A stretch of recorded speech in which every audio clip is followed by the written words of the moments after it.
존귀하신 주님,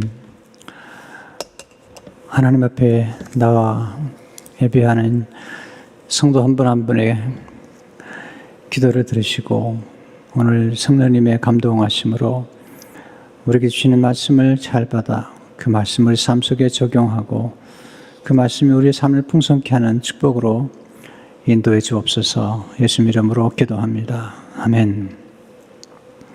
하나님은 우리의 감정을 소중히 여기시는 분입니다. 감성 기도는 감정을 돌보는 기도입니다. 감정이 굉장히 중요하잖아요. 왜냐하면 사람들이 감정에 따라서 움직이고 또 결정하기 때문이에요. 굉장히 논리적인 것 같지만 인간이 뭔가를 결정할 때는 감정을 따라 결정할 때가 많아요. 아무리 이해가 돼도 기분이 나쁘면 물건을 사지 않아요. 또 집을 사지도 않아요. 그냥 기분 나쁘대요. 물론 그런 기분 나쁜 감정이 우리에게 유익이 될 수도 있고 또 우리에게 불리할 수도 있겠죠. 그러나 중요한 것은 감정이 우리의 삶을 움직이고 또 우리의 관계를 형성하는 데 굉장히 중요하다는 것입니다. 또 하나님과의 우리의 관계도 우리가 어떤 감정을 가지고 하나님 앞에 나가느냐에 따라서 굉장히 많은 그런 변화를 가져오는 것입니다. 감성 기도는 특별히 우리의 감정을 인식하고 깨닫는 거죠. 그 감정을 하나님께 드러내는 기도입니다. 감정은 그냥 생기는 것 같지는 않고요. 어떤 사건이나 환경 또는 인간관계에서 우리 가슴속에 느껴지는 어떤 기분이죠. 네이버 사전에 보니까 이렇게 감정을 정의했어요. 감정이란 어떤 현상이나 일에 대하여 일어나는 마음이나 느끼는 기분이다. 기분이 좋다. 기분이 불쾌하다. 또 기분이 유쾌하다. 이런 느낌이죠. 또 한문 사전에 보니까 감정이란 느끼어 일어난 슬픔, 기쁨, 좋음, 싫음 따위의 마음이나 심리 상태다 거죠. 똑같은 노래를 부르지만 어떤 노래는 우리 감정이 경건해지는 감정이 있어요. 어떤 노래는 부르면 좋긴 하지만 경건하기보다는 그냥 감정적인 어떤 해소가 되는 느낌을 갖기도 하고요.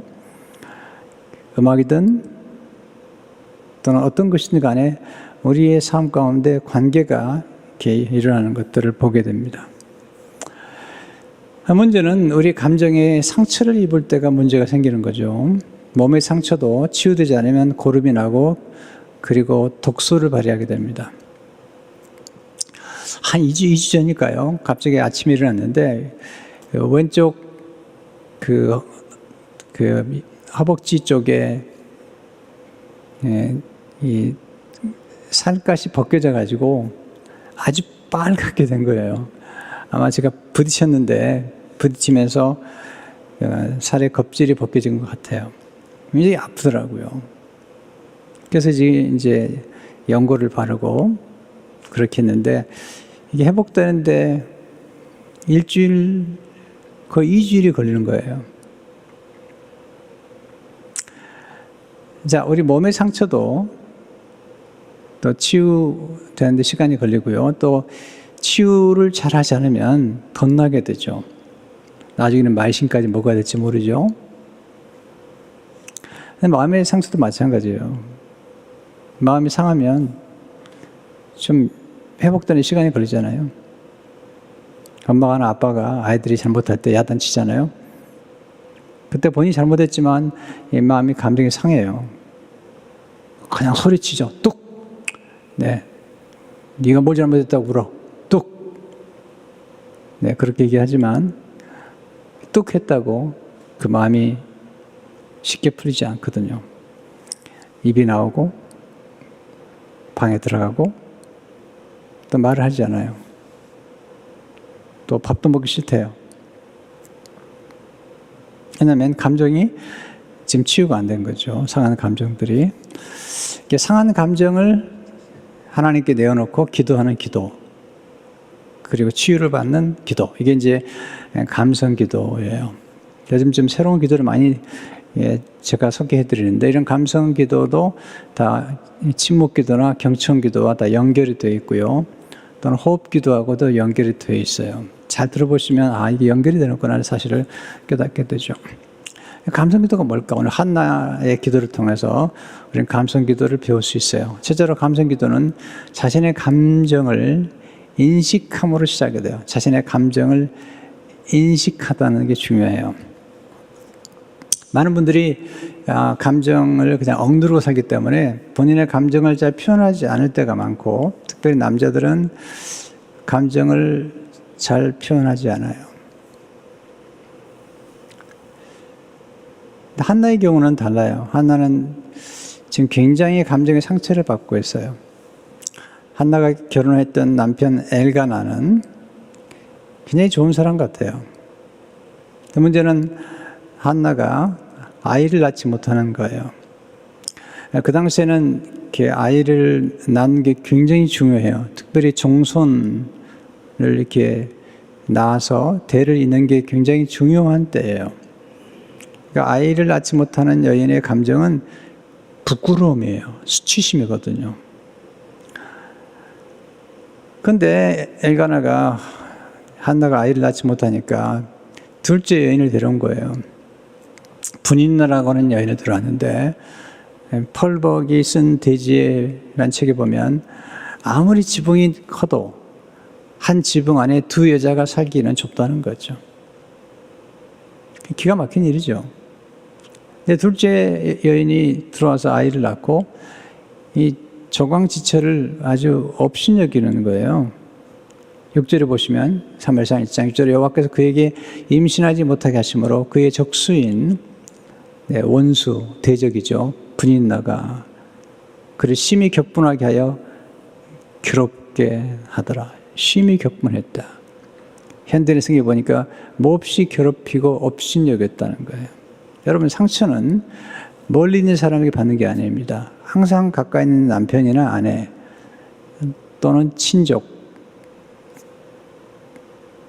또는 부모, 자녀 또는 직장의 동료, 이렇게 아주 가까운 사람들에게서 받는 것이지 저 아프리카에 있는 사람에게 받는 게 아니잖아요. 그러니까 지금 이 한나의 경우에 가장 가까이 있는 분인나에게 상처를 받았고 또 남편에게 상처를 받은 거예요. 분인나를 들어와서 자기를 힘들게 하는 남편에 대한 상처가 깊은 거죠. 그래서 이제 때가 되면 이렇게 제사를 드리러 가는데 남편이 한나가 아이를 못 낳으니까 분깃에 2배를 주니까 분인나가 또 격동을 시키는 거죠. 그래서 이제 한나가 식욕을 상실했어요. 1장 7절을 보니까 매년 한나가 여호와의 집에 올라갈 때마다 남편이 그가 참에 분인나가 그를 격분시키므로 그가 울고 먹지 아니하니 마음이 슬퍼요. 음식 맛 상실했어요. 입맛이 없대요. 엘가나는 이 한나의 마음을 잘 몰라요. 이 한나가 얼마나 지금 고통스러운 감정을 가진지 몰라요. 대부분의 남편들이 아내가 어떤 고통을 받는지 몰라요. 무드예요. 사무엘상 1장 8절에 보면 그의 남편 엘가나가 그에게 이르되 한나야 어찌하여 울며 어찌하여 먹지 아니하며 어찌하여 그대의 마음이 슬프냐 내가 그대에게 여러 아들보다 낫지 아니하냐 하니라. 참 한심한 남편이죠. 네, 한나가 지금 왜 이렇게 슬픈지, 왜 이렇게 고통스러운지를 모르고 하는 말 좀 보세요. 어찌하여 울며, 어찌하여 먹지 아니하며, 어찌하여 그대의 마음이 슬프냐. 이렇게 아내의 마음을 몰라주는 남편, 목석 같은 남편들. 저를 포함해서 대부분 남편들이 이렇게 아내가 어떤 감정을 가지고 고통을 받는지를 잘 모르잖아요. 한나가 마음이 괴로워요. 네, 16절을 보면 한나가 마음이 괴로워서 여호와께 기도하고 통곡했다. 마음이 괴로워요. 지금 한나를 통해서 배우는 감정들이 있죠. 수치심, 모멸감, 업신여김을 당한 느낌, 슬픔, 괴로움, 거기다 아이를 못 낳는 것에 대한 무력감, 파워레스네스, 그리고 원통함. 한나 이런 감정을 알고 있고 이런 감정을 지금 표현하고 있는 거예요. 이게 지금 한나에게서 우리가 반드시 배워야 될 거예요. 감정을 인식하고 깨닫고 그리고 표현하는 거죠. 심지어 보시면 당신의 여정을 악한 여정으로 여기지 마옵소서. 엘리에게 하는 얘기죠. 내가 지금까지 말한 것은, 지금까지 기도한 것은 나의 온통함과 격분됨이 많기 때문이다 하는지라. 이 격분이라는 단어를 찾아보니까 몹시 분하고 노여운 감정이 북받쳐 오는 거예요. 자신의 감정을 한나가 인식하고 그리고 자신의 감정에 이름을 붙일 줄 알았다는 것은 아주 탁월한 거예요. 많은 분들이 어떻게 느끼세요? 말하면 자신의 느낌에 대한 감정을 잘 표현하지 못해요. 기분이 좋으네요. 사랑스러워요. 경건한 마음이 들어요. 느낌이 들어요. 왠지 모르게 끝나지 않은 느낌이에요. 섭섭해요. 억울하거든요. 왠지 짜증이 나요.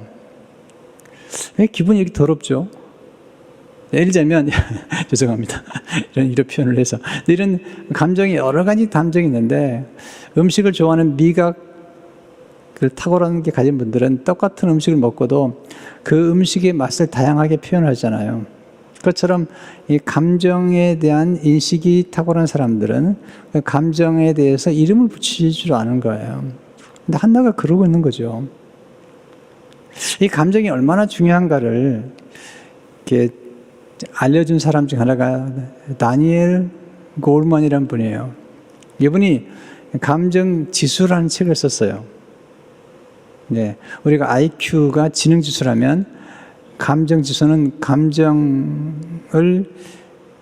인식하고 다스리는 그런 지수를 의미해요. EQ란 말을 썼는데 굉장한 센스를 일으켰어요. 이분이 연구해 보니까 탁월한 지도력을 가진 사람들의 특징은 그들이 사람들의 감정과 자신의 감정을 잘 이해하고 그 감정을 잘 움직이고 감정을 잘 통제하고 또 감정을 변화시켜서 위대한 과업을 이루는 사람들이 탁월한 지도자들이라는 거예요. 그러니까 지도자는 사람들의 마음을 잘 감지하고 그 마음을 움직이셔서 어떤 놀라운 일들을 성취하더라는 거죠. 그래서 감정 지수, 감정 지능, emotional intelligence란 말을 썼어요. 그냥 머리에만 지능이 있는 게 아니라 우리 감정에도 지능이 있다는 표현이죠. 놀라운 발견일 뿐만 아니라 놀라운 그런 표현이라는 생각이 들어요. 자, 그분이 말하는 감정 지수는 뭘까요? 딱 한 줄로 요약하자면 감정 지수란 자신과 다른 사람의 감정을 이해하는 능력을 의미해요. 또한 삶을 풍요롭게 하는 방향으로, 이게 굉장히 중요하더라고요. 삶을 풍요롭게 하는 방향으로 자신의 감정을 통제할 줄 아는 능력을 의미해요. 자, 자꾸 짜증을 부리고 분노하잖아요. 이건 풍요로운 삶을 만드는 게 아닙니다. 분노하면 격하게 되고, 격하게 되면 막말을 하게 되고, 폭력적이 되고, 그리고 아주 극단적인 표현을 쓰게 되고, 관계가 좋아지지 않습니다. 절대로 삶이 풍요로워질 수 없습니다. 그런 감정을 이해하고 다스리고 그런 감정을 이렇게 승화시킬 수 있는 그런 능력, 굉장히 중요한 능력이죠. 사실 감정은 선물이죠. 하나님의 선물이죠. 우리는 이 감정이 없으면 못 살아요. 감정이 없으면 사랑도 못하고 또 교회에서도 봉사일 하기도 어렵고요. 또 결혼 생활도 굉장히 어려워요. 이 감정이라는 게 우리 삶에 굉장히 중요한 역할을 하고 이런 감정을 소중히 여기는 사람들이 예술가들이죠. 예술가들이 사람들의 감정이나 감성을 터치해서 영감을 주고 그리고 상한 감정을 치유하면서 우리 삶을 풍성하게 만들어주는 분들이 우리는 예술가라고 그러죠. 탁월한 지도자들은 항상 예술을 소중히 여겼고 예술가들을 존귀 여겼습니다. 세종대왕 같은 분 얼마나 예능, 예술가들을 귀히 여겼는지요. 감성 기도를 잘 드리려면 본인의 감성에 대해서 무조건 억누르지 말고 없는 것처럼 얘기해서는 안 되죠. 그것은 진실하지 않은 겁니다. 내가 솔직하게 이런 감정이 있다고 말할 수 있어야 되죠. 그러나 그런 감정에 너무 또 매여서도 안 되죠. 왜냐하면 감정은 자꾸 바뀌기 때문에 어떤 감정, 오가는 감정 때문에 그걸 진실로만 믿어서는 안 될 때가 가끔 있어요. 그럼에도 불구하고 우리는 우리 안에서 자주 일어나는 감정에 대해서 또는 자주 느껴지는 감정에 대해서 본인 스스로가 이해하고 인지하는 것은 중요한 것이죠. 두 번째, 감성 기도는 자신의 감정을 기도로 하나님께 드려내는 것입니다. 자, 예수 믿지 않은 사람들과 예수 믿는 사람들에게 차이가 있다면 예수 믿지 않은 사람들은 감정을 주로 수평적으로만 이해해요. 부모와의 관계, 또 여러 형제와의 관계, 이런 여러 가지 관계 속에서만 이해하지만 그리스도인들은 이 감정을 수평적인 관계에서 이해할 뿐만 아니라 이 수직적인 관계로 이해하는 거예요. 지금 한나가 괴로워하는 것은 분인나 때문이고요. 또 분인나를 데려온 남편 때문인 거예요. 남편이 왼수예요. 분인나는 원수고 남편은 왼수예요. 왼수. 근데 한나의 탁월한 점은 거기서 끝나지 않고 그 본인의 감정을 하나님과의 수직적인 관계로 연결시킨 거예요. 자, 10절을 보시면 한나가 마음이 괴로워서 여호와께 기도하고 통곡하며 하나님께 가져나가요. 근데 중요한 것은 감성기도의 중요한 것은 우리가 느낀 어떤 감정이 그 감정의 원뿌리를 추적해 보면 그 감정에 일어나게 된 우리 내면의 어떤 동기나 어떤 기대나 어떤 욕구가 있다는 거예요. 지금 한나가 지금 분노하고 격분하고 원통해하는 그 감정의 내면의 깊은 곳에는 하나의 욕구가 있는데 그 욕구는 아들을 낳고 싶은 거예요. 지금이야 서로 결혼해도 아이를 안 가지려고 그러지만 그 당시에 자녀를 낳는 것은 굉장히 중요한 일이잖아요. 그래서 하나님께 나가서 기도하면서 하나님 앞에 본인의 깊은 욕구를 드러내는 거죠. 자, 11절을 보시면 소원하여 이르되 만군의 여호와여 만일 주의 여종의 고통을 들어보시고 나를 기억하사 주의 정을 잊지 아니하시고 주의 여종에게 아들을 주시면 내가 그의 평생에 그를 여호와께 드리고 삭도를 그의 머리에 대지 아니하겠나이다. 여종의 고통을 돌아봐달라고 자기의 감정의 아픔을 도와달라는 거죠. 그리고 기도하죠. 자, 이 기도하는 과정에서 우리가 한나에게서 배울 수 있는 지혜, 첫째로 자신의 감정에 귀를 기울이는 그 지혜입니다. 감정이 말을 해요. 또 우리 몸이 말을 해요. 감정과 몸이 연결되어 있는데요. 감정을 무시하는 것은 바람직하지 않습니다. 감정을 인정하고 감정에 귀를 기울이는 게 필요합니다. 왜냐하면 감정에 귀를 기울이면서 우리는 하나님께 나갈 수 있기 때문이죠. 제가 이번에 공부를 하면서 느낀 게 뭐냐면 우리로 하여금 하나님께 나갈 수 있도록 만드는 감정은 다 좋은 것 같아요. 어떨 때 우리가 느껴지잖아요. 기도하고 싶다. 또는 예배 드리고 싶다. 또는 교회 가고 싶다. 또는 성경을 읽고 싶다. 또는 전도하고 싶다. 이런 감정들은 사실은 굉장히 좋은 감정들이죠. 때로는 우리로 하여금 울적한 감정을 갖게 하면서 하나님 우리를 기도의 장소로 인도하죠. 그래서 하나님이 받으시는 제사가 상한 심령이래요. 상처 입은 심령이래요. 왜냐하면 그 상한 심령 때문에 하나님께 나아가는 것은 좋은 것입니다. 근데 한나가 지금 하나님 앞에 나가면서 본인의 감정을 들여다보는 중에 지금 내가 지금 받는 고통은 분인나 때문도 아니고 남편 때문도 아니고 하나님 때문이구나. 네, 6절의 말씀 보시면 여호와께서 그에게 임신하지 못하게 하심으로 이게 이제 여기 들어가는 거죠. 야, 한나가 자기 문제의 뿌리로 깊이 내려가다가 하나님께로 나아가는 거죠. 왜냐하면 하나님이 임신을 못하게 하실 뿐만 아니라 그녀로 하여금 임신하게 할 수 있는 분도 하나님이기 때문에 하나님께 나가서 기도하는 것입니다. 두 번째, 상한 감정은 고백과 눈물로 치유가 돼요. 감정이 치유가 돼야 되거든요. 먼저 고백해요. 15절을 보면 여호와 앞에 내 심정을 통한 것뿐이오니, 이 심정을 통했다는 게 고백하는 거죠. 16절도 보시면 내가 지금까지 말한 것은 나의 원통함과 격분들이 많기 때문이다. 말로 고백한 거죠. 제가 인생을 살아보면서 이런 생각을 해요.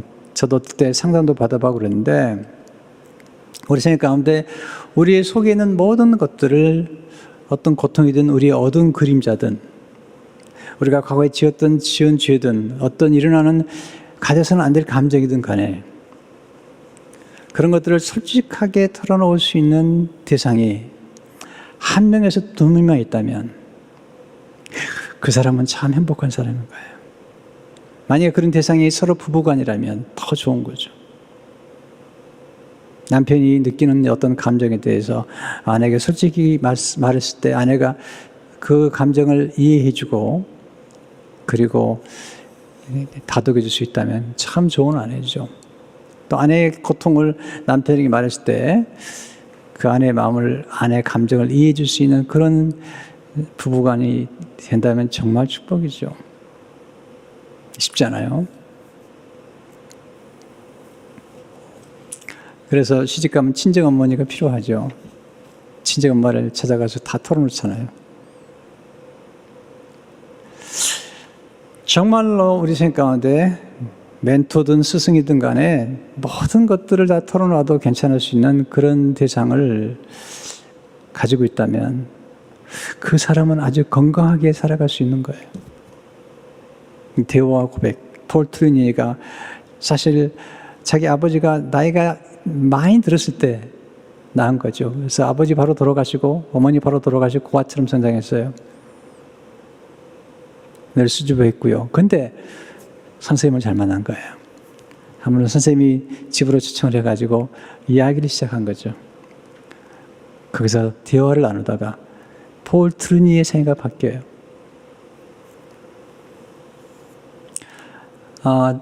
저는 좋은 멘토들을 만났어요. 제가 좋은 멘토들을 만났을 때 제가 좋은 멘토라고 말할 수 있는 것은 사실은 제게 무슨 도움을 주는 것도 있겠지만 그게 아니라 내가 정말 마음에 깊은 고민들을 내가 털어놓았을 때 멘토들이 저를 정죄하지 아니하고 이해해 줄 수 있는 그런 멘토를 만난 거예요. 또 그런 고백을 제게 서로 나눠주는 그런 멘토를 만났어요. 한 멘토가 저한테 그랬어요. 제가 딱 40에 들어가고 그분이 띠동갑이니까요. 52 정도 됐을 때 저한테 그런 얘기 하시더라고요. 40대가 중년의 위기인데 정말 힘들었다고 저보고 조심하라고. 40의 나이는 불혹의 나이가 아니라 이혹의 날이라고. 조심하라고. 네, 그런 좋은 멘토를 만나서 제가 이 중년의 위기, 남자들이 중년의 때 40에서 요즘은 뭐 40에서 65세까지 간다고 그래요. 좀 이제 나이가 많아져가지고. 근데 그때 느껴지는 어떤 감정들, 이상하게 느껴지는 사랑의 감정이나 이상하게 느껴지는 어떤 연애 감정들, 그런 감정들이 일어났을 때 남자들이 아주 힘들거든요. 네, 그때 그런 감정들을 이해해 줄 수 있는 아내는 참 복된 아내예요. 네, 그리고 기다려주고 그 대상이 잘못된 대상으로 흘러가지 않도록 아내가 더욱 노력하고, 네, 그런 건 지혜로운 거죠.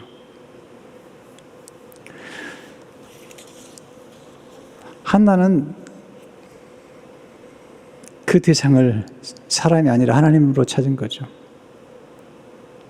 네, 만약에 이 그리스도인들이 참 축복이 된 게 뭐냐면 우리의 마음을 전부 털어놓을 수 있는 그런 대상을 만나기 어려워요. 왜냐하면 위험하거든요. 그런데 하나님 앞에 털어놓으면 문제가 없는 거예요. 나는 하나님 앞에 지금 털어놓고 있는 거죠. 제 어머니가요, 참 한이 많은 분이에요. 제가 여러 번 얘기했잖아요. 어릴 적에 보면 어머니가 한을 풀어요, 한을. 그래서 술을 마시는데요. 지금은 이렇게 아침 있을 그 조그만 소주병이 아니고 이런 대두병이에요. 혹시 어른들 아실 겁니다. 대두병이에요. 그 술을 한 3분의 1을 마셨어요. 가보면요. 그리고 막 털어놓는 거예요. 막 정신 실성에까지 털어놓는 거예요. 그리고 나면 6개월 정도 지나가세요. 저는 어머니가 참 잘했다 생각이 들어요. 왜냐하면 그렇게 한을 풀었어요. 그리고 한 6개월 지나면 또 어머니가 그 쌓인 한을 풀어요. 술을 마시고.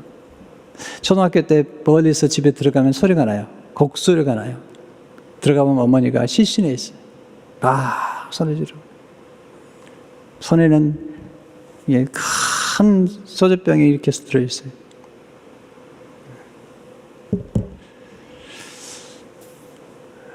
그런데 어머님이 예수 믿었어요. 예수 믿고는 더 이상 그럴 필요가 없었어요. 왜? 하나님 앞에 나가서 다 털어놓는 거예요. 다 털어놓는 거예요. 어머니 감정이 치유가 되는 거예요. 고백은 놀라운 힘이 있어요. 고백과 함께 힘이 있는 게 뭐냐면 울음이에요. 눈물. 10절에 보시면 한나가 마음이 괴로워서 여호와 기도하고 통곡했어요. 눈물은 참 좋은 거예요. 남자들이 잘 안 우는데요. 울어도 괜찮아요. 울어야 살아요. 몸이 병이 들면 울어야 돼요. 억지로라도 울어야 돼요. 울다 보면 눈물이 나오거든요. 왜냐하면 상한 감정을 치유하는 약이 뭐냐면 눈물이거든요. 이 눈물이 우리를 치료해주고 눈물이 우리를 정화시켜주고 또 우리의 눈물이 우리의 긴장을 다 풀어줘요. 그리고 우리 안에 있는 상한 감정 때문에 생긴 독을 떼어주는 거죠. 감정 치유기도라는 책을 쓴 이경영 목사님이 이렇게 얘기하고 있습니다. 감정을 따라 솔직하게 기도하다 보면 감정에 어떤 도끼가 빠져나가는 것을 느낄 것이다. 그리고 가장 깊은 감정의 밑바닥에서 하나님을 만날 수 있다. 이때 정화수 역할을 하는 것이 눈물이다. 눈물은 타락과 죄악으로 인해 감정에 스며있던 도끼를 뽑아주는 신령한 물이다. 마치 소금물이 감에서 떫은 맛을 제거하듯이 눈물은 감정에서 독소를 제거해준다. 바로 눈물의 영성이다. 감정에서 도끼가 빠져나간 그 자리를 하나님께서 성령의 성품으로 채워주신다. 분명히 이 과정은 신비이며 성령의 거룩한 사역이다. 감정에서 도끼가 빠지잖아요. 그러면은 그 상처가 우리에게 영향을 더 이상 끼치지 않아요. 실제 감성 기도는 침묵 기도로 이어집니다. 통곡했는데 침묵으로 들어가죠. 네, 12절 13절을 보게 되면 여호와 앞에 오래 기도하는 동안에 엘리가 그 입을 주목한 즉 한나가 속으로 말하며 입술만 움직이고 음성은 들리지 아니하므로 엘리는 그가 취한 줄로 생각하니라. 자, 더 이상 소리가 나지 않아요. 이게 무슨 일이 벌어진 걸까요? 이게 침묵 기도로 들어가서 이 격한 감정의 파도가 고요해진 겁니다. 잔잔해진 것입니다. 그때 고요한 호수처럼 마음의 평강이 많은 거예요. 분노가 사라진 거예요. 미운 감정이 사라진 거예요. 복수심이 사라져버린 거예요. 이걸 아빌레 테레사는 거둬가는 기도라는 표현을 써서 거둬가는 기도. 하나님이 우리 마음속에 있는 상처와 아픔들의 그런 나쁜 감정들, 부정적인 감정들을 거둬가시는 거예요. 저도 그런 경험을 했어요. 저는 정말 억울하고 격분할 만한 그런 상황을 여러 번 겪었어요. 놀라리만큼 하나님께서 제 마음속에서 나에게 상처를 주고 아픔을 주었던 사람들에 대한 미움을 완전히 걷어가셨어요. 또는 그런 분들을 저주하고 싶은 그런 마음을 완전히 걷어가셨어요. 진짜 웃어요. 이건 은혜죠. 여기서 한나가 치유가 돼요. 몸의 변화가 나타나요. 얼굴이 바뀌어요.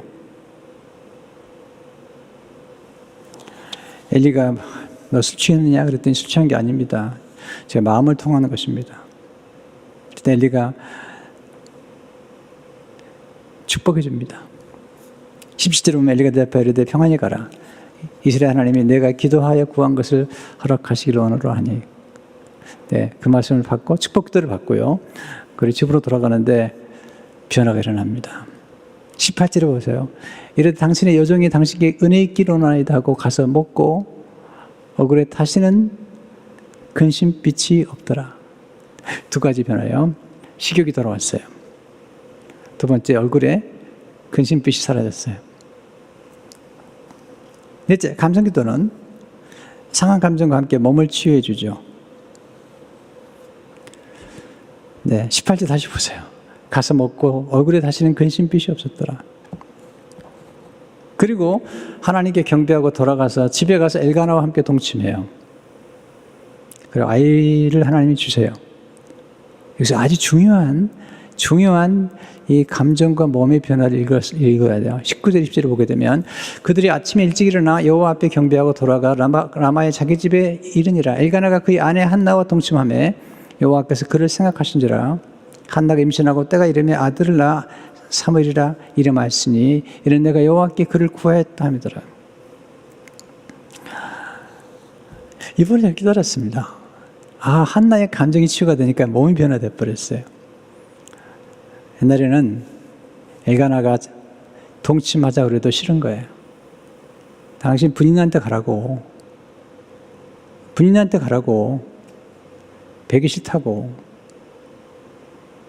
네, 그렇게 말했는지 안 했는지 모르지만, 근데 감정의 독소가 빠지면서 엘가나가 사랑스러운 거야. 엘가나가 이해가 된 거예요. 그러니까 이 한나의 몸이 열리기 시작한 거죠. 몸이 좋아지면서 몸이 따뜻해진 거예요. 여러분, 감정이 우리 몸의 온도를 조절하는 거 아세요? 마음의 온도도 조절하지만 몸의 온도도 조절합니다. 그리고 관계의 온도를 조절하는 거죠. 몸이 열리니까 아이를 갖게 된 거죠. 물론 하나님이 성택해 하셨지만 하나님이 치유하는 과정에서 그렇게 치유하시는 거예요. 나중에는 엘리가 계속 축복해 주죠. 나중에 5명의 자녀를 또 낳아요. 사무엘상 2장 20절 21절을 보게 되면 엘리가 엘가나와 그의 아내에게 축복하리되 여호와께서 이 여인으로 말미암아 내게 다른 후사를 주사 이 여호와께 구원과 얻어 바친 아들을 대신하게 하시기를 원하노라 하셨더니 그들이 자기 집으로 돌아가요. 네, 여호와께서 한나를 돌보시사 그로 하여금 임신하여 3 아들과 2 딸을 낳게 하셨고 아이 사무엘은 여호와 앞에서 자라니라. 여러분, 감정과 몸과는 굉장히 관계가 있고요. 관계도 관계가 있어요. 보통 불임이 되면, 물론 이제 이렇게 감정이 치유된다고 다 불임이 해결된다고 제가 얘기하고 싶지는 않아요. 그러나 중요한 것은 뭐냐면, 일단 감정이 치유가 되고 해소가 되면 몸이 더 좋아질 수 있다는 거죠. 몸이 어떤 제대로 기능을 발휘해서 몸의 조화를 이룬다는 거예요.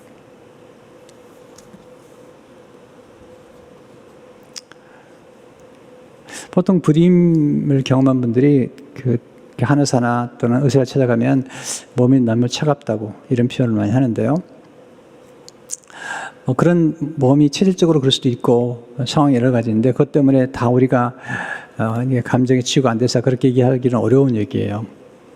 그러긴 하지만 제가 드리고 싶은 말씀은 뭐냐면 감정이 치유가 되면 몸의 변화가 나타난다는 거죠. 그건 분명히 맞는 것 같아요. 우리가 어떤 칭찬과 격려를 받으면 우리 마음이 따뜻해지고 또 몸의 온도도 달라지거든요. 비판을 받게 되거나 또는 누군가가 우리를 경멸하게 되면 차가워지죠. 다섯 번째, 감정 기도를 통해서 감성 지수가 높아지게 되죠. 저는 어떤 하나님이 뭔가를 우리 맡기시거나 할 때는 반드시 저는 유익을 생각해요. 어떤 베네핏 생각하는데 감성 기도를 드리면 감성 지수가 높아지죠.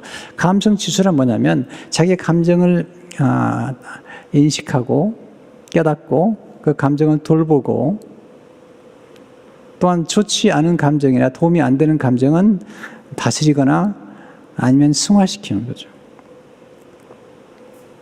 이게 굉장히 중요한 훈련입니다. 그렇게 함으로써 좋지 않은 감정을 따라 말하거나 행동하거나 선택하지 아니하고 좋은 감정의 상태를 만들어서 올바로 인식하고 올바로 선택하는 훈련하는 거예요. 그래서 감정 지수가 높아지면 사람들과의 관계를 할 때 오해하기보다는 이해하게 되고요. 또 자기 자신도 어떤 감정이 안 좋을 때 그 감정을 왜 안 좋은지를 이해하게 되죠. 저 같은 경우 가끔 감정이 안 좋을 때가 있으면요, 그냥 잠을 자요. 그냥 몸이 피곤해서 그런 거거든요. 또 저는 하루 리듬이 있는데 오후 한 3시, 4시 때 사람을 잘 만나려고 하지 않아요. 왜냐하면 3시, 4시 때는 아주 저로 하여금 이 리듬이 아주 좋지 않은 때예요. 필요하면 만나요. 만나지만 3시나 4시 오후에는 중요한 결정을 잘 내리질 않아요. 우리 스스로가 자기 몸의 바이오 리듬을 알아야 돼요. 저는 그래요. 그래서 어떤 감정을 본인이 이해하고 그 감정을 잘 다스리는 훈련이 필요해요. 사실 지난 수요일 날 이상하게 아침부터 이렇게 마음이 부담이 돼요. 감정이 별로 안 좋아서 그런지 모르지만 저녁에 수요 심야기도를 자꾸 이게 인도하는 게 부담이 되는 거예요. 아니 내가 목사인데 또 제가 설교해야 되는데 수요 심야기도를 들어가고 싶지 않은 거예요. 너무 놀라시는 것 같은데 목사라고도 항상 감정이 좋으나요? 목사도 탈진하게 되거나 또는 상처를 많이 받게 되면 사람 보고 싶지 않을 때가 있거든요. 그래서 그런 감정이 제게 온 거예요. 스폴전이 아주 중요한 얘기를 했어요. 전 스폴전이 한 말이 제게 큰 도움이 돼요. 스폴전이 이런 얘기죠. 우리는 기도하러 갈 때 그렇게 기도하러 가기 싫어하는 우리를 본다. 그러나 일단 우리가 기도하기 시작하면 그 기도의 자리에 계속 머무르고 싶어하는 우리 자신을 본다. 이건 영적인 싸움일 뿐 아니라 우리 감정의 싸움이거든요. 다시 말씀드릴게요. 우리는 기도하러 갈 때 그렇게 기도하러 가기 싫어하는 자신을 본다. 그러나 일단 기도를 시작하면 계속 기도하고 싶어하는 자신을 본다는 거죠. 근데 그런 감정이 제게 온 거예요. 목사인데 어떻게 하느냐? 그런 감정이 왔을 때 그런 감정을 제가 인지하고요. 그 다음에 제 자신에게 설득을 하는 거예요. 네가 목사지 않느냐? 네가 설교해야 되지 않느냐? 네가 준비한 설교가 오늘 너무 축복이 될 텐데. 그래서 제 자신을 설득했어요. 설득하고 기도에 참석해서 제가 설교 잘하고 또 은혜로운 시간을 갖게 됐어요.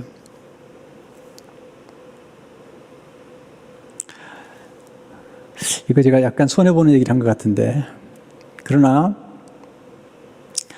성도 여러분도 마찬가지일 거예요. 때로는 감정이 풀리지 않으면 누구 만나고 싶지 않은 거죠. 그래서 기도가 필요해요. 제가 기도하고 감정을 추스리고 그리고 내 자신을 움직이는 거죠. 그렇게 함으로써 그런 건 제가 자주 오진 않아요. 오해하지 마시고요. 저는 정말 기쁨으로 목회하고 정말 감사함으로 기도하고 그리고 설교하는 게 제 삶의 가장 큰 기쁨 중 하나예요. 그렇지만 우리가 때로 몸이 피곤하거나 또는 어떤 부담스러운 일이 있거나 또는 어떤 일이 너무 많아졌을 때 너무 짐이 무거울 때 그런 감정을 느낄 수도 있다는 사실을 제가 설명해 드리는 거예요. 목사도 사람이라는 거예요.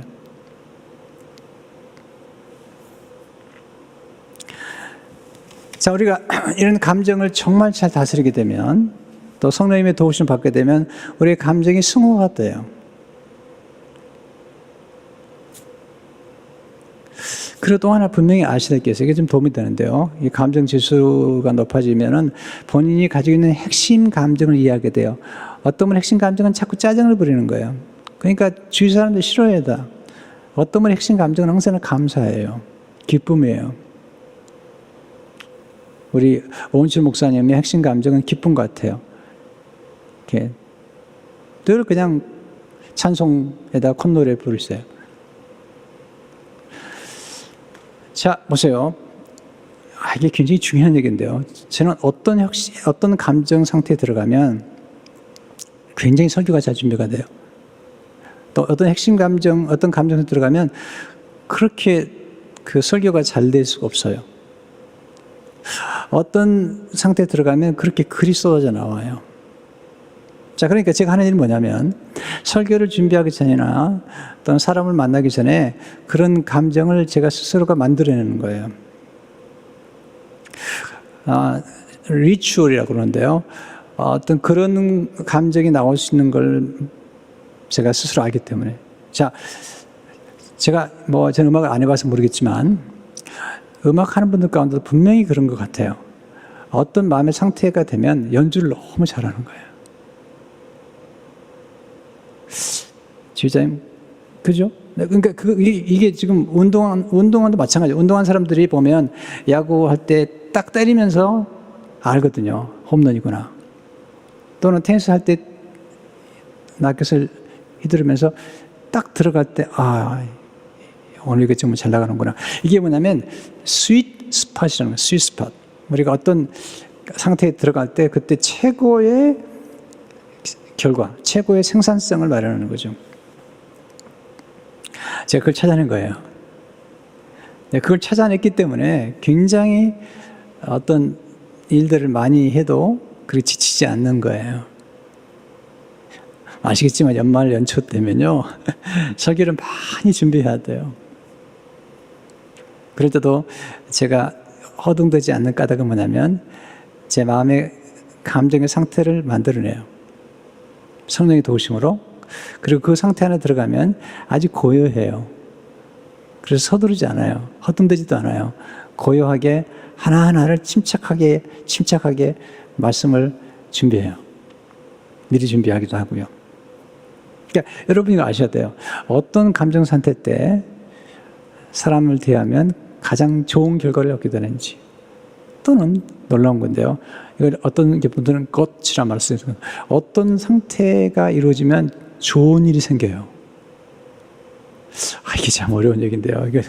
네, 어떤 마음의 상태가 딱 이루어지면 좋은 일이 생겨요. 뭔가 좋은 게 와요. 이렇게. 자, 그러니까 우리 마음이 환경을 또 만들어내는 거예요. 자, 우리 안에 보세요. 그 썩은 거나 오물이 있으면 파리가 날아오는 것처럼, 그러나 꽃향기를 맡고 나비가 날아오는 것처럼 우리 마음의 감정 상태가 썩어 있거나 냄새가 나면 좋지 않은 게 생겨요, 자꾸요. 근데 우리 마음이 회복이 되고 치유가 되면 관계도 좋아지고 또 좋은 일들이 자꾸 생겨요. 그리고 병도 빨리 나아요. 그런 경험들을 하게 되죠. 네, 성령님의 도우심을 받아 감성 기도를 들으십시오. 자, 우리 스스로가 보세요. 우리 기독교는 다른 게 뭐냐면 보통 예수 믿지 않는 사람들은 자기 감정을 인식하고 성찰한 다음에 변화시키는 데까지 가는 것 같아요. 자, 그렇게 되면 인본주의가 되는 거예요. 왜냐하면 인간은 그렇게 완벽하지 않아요. 또 감정을 성숙하게 다루는 사람들 많지 않아요. 그러나 예수 믿는 사람들은 성령께서 도와주세요. 기도할 때 도와주세요. 이게 예수 믿는 사람 받은 축복이죠. 이사야 61장 2절을 보게 되면 주 여호와 영이 내게 내리셨으니 이는 여호와께서 내게 기름을 부으사 성령의 기름 부심이죠. 가난한 자에게 아름다운 소식을 전하게 하려 하심이라. 나를 보내사 마음이 상한 자를 고치며 포로된 자에게 자유를, 갇힌 자에게 노임을 선포하며 놀라운 말씀이에요. 마음의 상한 자를 고치시는 거예요. 성령께서 오셔가지고 포로된 우리, 갇힌 우리, 미움의 포로가 되고 과거의 포로가 되고 상처의 포로가 되고 복수심의 포로가 되고 네, 질투의 포로가 된 우리를 성령께서 오셔서 자유케 해주시는 거예요. 그러면 어떤 변화가 나타나면 감정의 변화가 나타나서 감정이 승화가 돼요. 3절에 보면 무릇 시온에서 슬퍼하는 자에게 화관을 주어 그 죄를 대신하며 기쁨의 기름으로 그 슬픔을 대신하며 놀라운 표현이죠. 슬픔이 기쁨으로 바뀌는 찬송의 옷으로 그 근심을 대신하며 근심이 찬송으로 바뀌고요. 그들이 의의 나무 곧 여호와께서 심으신 그 영광을 나타낼 자라 일컬음을 받게 하려 하심이라. 기도가 얼마나 좋은지 몰라요. 성령께서 역사하시기 때문에 이런 감정의 변화가 나타나면서 감정이 승화가 되는 거죠. 분노의 감정이 사랑스러운 감정으로 바뀌어버려요. 섭섭한 감정이 이해가 돼요. 그러면 사랑스러워져요. 이게 이제 성령님이 오셔서 도와주실 때 그런 가능하기 때문에 우리가 감성 기도를 드리면 하나님은 그렇게 우리의 마음을 치료해 주시는 거죠. 한나가 치료를 받았어요. 그리고 2장 1절에 보면 이렇게 찬양하며 감사해요. 한나가 기도해 이르되 내 마음이 여호와로 말미암아 즐거워하며 내 뿔이 여호와로 말미암아 높아졌으며 내 입이 내 원수들을 향하여 크게 열렸으니 이래 내가 주의 구원으로 말미암아 기뻐합니다. 잘 되니까 다 치료가 된 거예요. 어떻게 잘 되느냐? 감정이 변화되니까. 자꾸 마음속에 원망과 섭섭함과 짜증이 나면 좋은 일이 생기질 않아요. 네, 웃으면 복이 온다고 그러잖아요. 근데 한나가 근심빛이 사라지고 입맛이 돌아오고 남편이 사랑스러워지니까 변화가 나타나는 거죠. 그래서 하나님의 은혜를 경험하고 나서 기쁨과 감사의 삶을 사는 거죠. 이게 감성기도가 주는 축복이에요. 성도 여러분, 여러분의 감정은 하나님 주신 선물이에요. 감정이 없으면 사랑 못해요. 감정이 없으면 헌신도 못해요. 감정이 참 중요해요. 우리가 감정을 위해서 드라마도 보고 음악도 듣고 연주도 듣고 그러잖아요. 어떤 연주를 들으면 마음이 편해져요. 이게 달라요. 그래서 우리가 본인의 감정에 대해서 조금 더 연구를 하고 또 감정 기도를 드리는 게 필요해요. 한번 드려보세요. 제가 이제 기회가 되면 다양한 감정을 치유하는 그런 말씀도 한번 드리려고 준비를 하고 있는데 시간이 없어요. 다른 메시지 전할 게 우선 급하니까. 근데 하나님 우리의 감정의 놀라운 변화를 통해서 우리 삶을 축복한다는 사실을 잊지 마세요. 절대로 복수심이나 원한을 가지고 사업을 해서 잘 되지 않아요. 됐다 하더라도 그건 금방 무너져 버려요. 내 선한 마음과 복된 마음으로 다른 사람을 축복하기 위해서 하는 사업과 직장 생활과 우리 하는 일들은 견고해요. 그리고 나중엔 축복이 돼요. 이만큼 감성이 중요한 거죠. 감성 기도를 통해서 큰 변화를 경험하는 여러분 되시기를 주의 이름으로 축원합니다. 하나님 아버지, 우리 감성이 얼마나 중요한지 깨달았습니다. 우리의 상한 마음들을 치료해 주시고 우리 마음에 있는 상한 감정의 도끼가 사라져서 고요함, 평강, 그리함으로 몸의 조화가 이루어 더욱더 우리 삶이 풍요롭고 더 축복되도록 인도해 주옵소서. 예수 이름으로 기도합니다. 아멘.